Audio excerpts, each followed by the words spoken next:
Guys, it's Archon. Welcome to Inferno Friday. Just yesterday, Blizzard officially announced the Mystic. Vayflare made this post giving us all the deets about the Mystic. Now, most of us already had the deets because they've actually been telling us about the Mystic for a couple months now, and they didn't really tell us anything new here. But we did get some screenshots, which are pretty interesting, and I figured I'd just go over the post, kind of explain the Mystic to anyone who hasn't been keeping up with the blue posts, and give you guys my opinion on it. So basically, the Mystic has two functions, enchanting and transmogrification. There was a third one in some data mine information which isn't here, so it looks like they took it out.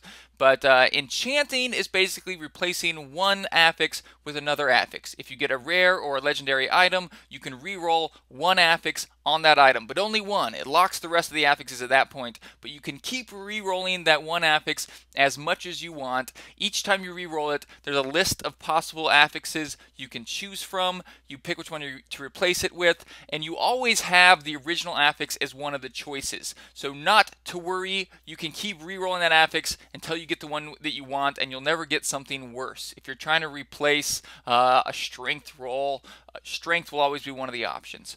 So it just pretty much allows you to fix one of the affixes, to change one affix on an item to the one you want for a cost of gold and some mats, and in exchange it binds the item to your account. So it takes it out of the economy. You can no longer sell it on the auction house, which is a good thing because it'll slow down inflation. Now, I kind of hoped that they would make it so that you could only enchant items you found yourself, so it encouraged finding your own items and not going to third-party websites and just buying the best items in the game to enchant them, but they haven't announced that yet. So I'm just waiting for them to announce something that they're going to do to encourage self-found items so that the people spending a bunch of money on third-party websites aren't the best geared people out there, because that would kind of suck.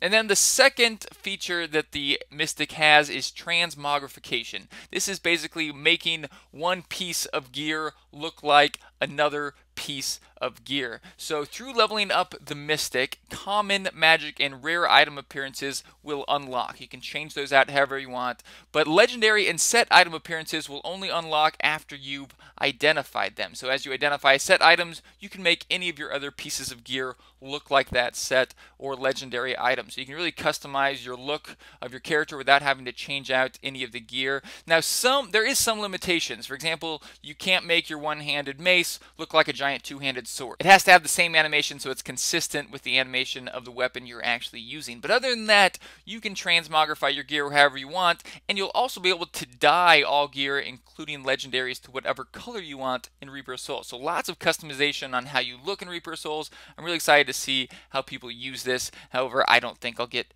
too into it myself, but it is another cool gold sync and a nice feature in the game. And now I did notice something while looking at these screenshots which I found really interesting. I don't know if you guys noticed this, but it looks like they're using the Sleet Storm build. Check that out. That's like the exact, I don't know what runes they're using on those skills, but whoever was playing around on Reaper of Souls, I think was trying out the Sleet Storm build that we were just playing around with on my channel a couple of weeks ago that I said I think might work in Reaper of Souls. So I'm not saying, I'm just saying it looks like the Sleet Storm build. Also, if you look at the gear the character is wearing, it's the exact same pieces I suggest buying in my Sleet Storm Wizard guide I just released a few weeks ago. So maybe whoever was playing this character used my Sleet Storm Wizard guide, or maybe that's just wishful thinking. I don't know, but I found that really cool. Also, on these screenshots, if you really want to get picky about it, you can see they have damage, toughness, and healing on the character sheet. Healing, who knows what that is? I don't know if that's bonus from health globes. We know a lot of these affixes like bonus of health globes are going to help with certain skills, certain legendaries, certain passives, and so maybe that's what that healing means. Toughness, we're pretty sure now, is effective health pool. That's how much damage you can take after considering your HP, your armor, and your all-res, which is really nice. That's the only number that really matters as far as defense goes. And so that's pretty cool. And then there's a little Paragon button. I'm sure that just opens up your Paragon screen. So there's a lot of cool stuff you can go through here. And if you want the deets on the Mystic. You can read through this yourself. There's a link below in the description. They have lots of screenshots and stuff that you might want to check out. But I just thought I would share that with you guys. Cool announcement here, and maybe it's a sign of things to come. Although BlizzCon's only in a couple weeks, and I'm sure we're going to get a lot of announcements then, it looks like they might start announcing stuff beforehand. Now, the Mystic, of course, we didn't really get anything new, but I'm hoping in the coming weeks we might get some more announcements like this. So, fingers crossed. Before we do our 50 million gold giveaway, I just wanted to tell you guys what's coming up on the channel. This weekend I won't be streaming because I'm going to be in California doing a 10K with my wife. The following weekend is our 24-hour Extra Life event, November 2nd. I'll be playing video games all day, and you guys can help us raise money for Children's Miracle Network Hospital by donating through Extra Life. You can unlock some cool prizes that will be given away, and I'll do some embarrassing things for you guys, and maybe even dye my hair purple if we raise enough money. Stop by and check it out. It's definitely going to be a lot of fun. It's going on 24 hours, November 2nd.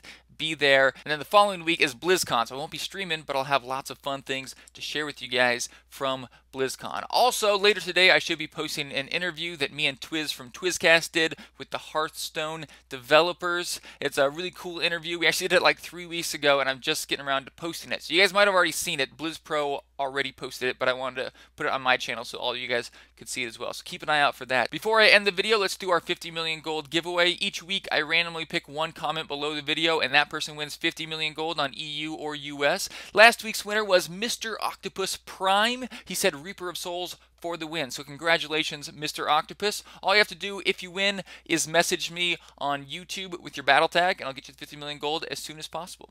Thank you guys for watching this video. I hope you enjoyed it. If you did, hit that subscribe button, and I'll have another one for you soon.